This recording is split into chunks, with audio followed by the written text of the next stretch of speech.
সব latest update পেতে subscribe করুন আমাদের চ্যানেলে আর বেল আইকনে ক্লিক করতে ভুলবেন না।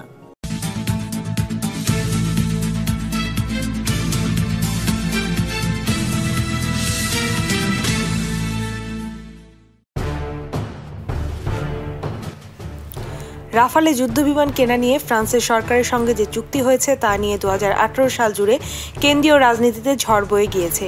বিরোধী কংগ্রেস সরাসরি প্রধানমন্ত্রী নরেন্দ্র মোদীকে চোর অপবাদ দিয়েছে, গঞ্জনা করেছে। সেই প্রসঙ্গে সংবাদ সংস্থা ANI-কে দেওয়া সাক্ষাৎকারে মুখ খুলেন প্রধানমন্ত্রী নরেন্দ্র মোদী। মোদী রাফালে প্রসঙ্গে বলেছেন, কংগ্রেস তার গায়ে কাদা ছোড়ার চেষ্টা করেছে, তাকে ভুল বোঝানোর কোনো চেষ্টা ত্রুটি রাখেনি। যারা তাকে অভিযুক্ত করেছেন মোদীর কথায়, তারা আসলে ভারতের নিরাপত্তা বাহিনীকে দুর্বল করার চেষ্টা করেছেন। কংগ্রেস রাফালে নিয়ে অভিযোগ করলেও তিনি প্রতিরক্ষা খাতে বরাদ্দ বা বিনিয়োগ বন্ধ করবেন না, এমন কিছু করবেন না যাতে দেশের নিরাপত্তা নিয়ে ছেলেখেলা হয়, বলেছেন মোদী। প্রধানমন্ত্রীর কথায় যারা সেনাকে দুর্বল করতে চায় তারা অভিযোগ করেছে, আমার উপরে আক্রমণ নিয়ে আমি চিন্তিত নই, দেশের নিরাপত্তা আগে প্রয়োজন, আমি সৎ পথেই রয়েছি, সেনার জন্য যা প্রয়োজন তাই করব।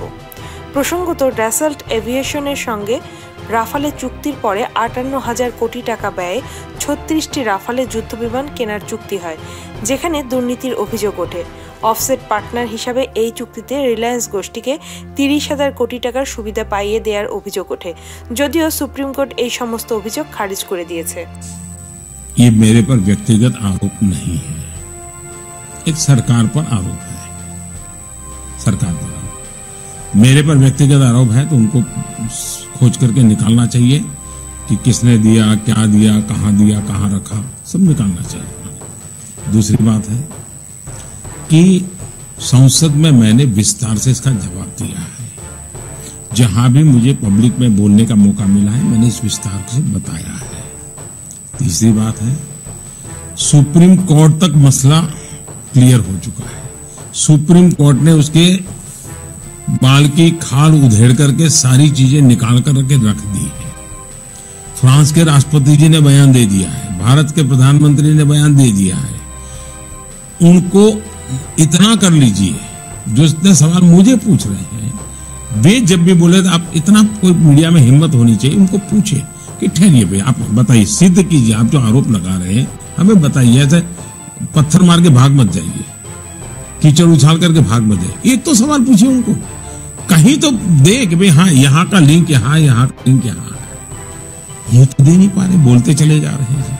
अब मुझे बताइए, उनको ये बोलने की बीमारी है तो मुझे बार बार उसी में उलझते रहना चाहिए क्या? मैंने एक बार जवाब दे दिया, पार्लियामेंट में दे दिया, सुप्रीम कोर्ट से मामला आया।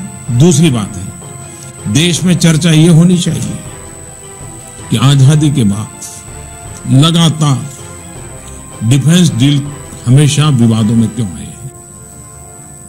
ऐसा कौन सा वर्क कल्चर बना है कि देश में इस प्रकार से डिफेंस डील को ही विवादों में डाल करके हमारे देश की सेना को और दुर्बल करने का षड्यंत्र कौन कर रहा है? क्या कारण है? दूसरी बात है, डिफेंस डील में दलालों को क्या जरूरत है? क्या इन दलालों के बिना डिफेंस डील नहीं होगा? तीसरी बात है, मेक इन इंडिया अगर 70 साल पहले शुरू हुआ था, भारत खुद अपने शस्त्र बनाता, तो ये बाहर से जो मलाई खाने वाला रास्ता है वो बंद होता कि नहीं होता? मेरा गुनाह ये है कि मैं मेक इन इंडिया की कोशिश करूं। मेरा गुनाह ये है कि हिंदुस्तान में सेना को जो जरूरत है वो हिंदुस्तान में बननी चाहिए, ताकि सारे बाहर से जो सौदेबाजी हो रही है बंद होनी चाहिए। और इसलिए मैं लगा हूं, मैं टेक्नोलॉजी ट्रांसफर करने के लिए लगा हूं, यहां कोशिश कर रहा हूं। दूसरी बात है, जो लोग सेना को दुर्बल बनाना चाहते हैं, आरोप कर मर देते हैं, क्या मुझे मेरे पर आरोप लगे इसकी चिंता करनी चाहिए कि मेरे देश की आवश्यकताओं को पूरा करना चाहिए? मैंने तय किया है, जितनी गालियां पड़ेगी मैं खाऊंगा, जितने आरोप लगेंगे लगने दीजिए। मैं ईमानदारी के रास्ते पर चलूंगा, राष्ट्र रक्षा को प्राथमिकता देते हुए चलूंगा। मैं मेरे सेना के जवानों को उनके नसीब पर नहीं छोड़ूंगा। उनकी जो भी रिक्वायरमेंट है उसको खरीदना पड़ेगा तो प्रक्रियाओं को तेज गति से चला करके करूंगा। मुझ पर आरोप होते रहेंगे तो भी करूंगा, क्योंकि मैं ईमानदारी और सत्य के साथ जीने वाला इंसान हूं। इसलिए झूठे आरोपों से डर करके मैं मेरे देश की सेना को दुर्बल नहीं कर सकता हूं, मैं मेरे देश की सेना को निहत्थी नहीं कर सकता हूं। देश को जो आवश्यकता है वो मिलना चाहिए।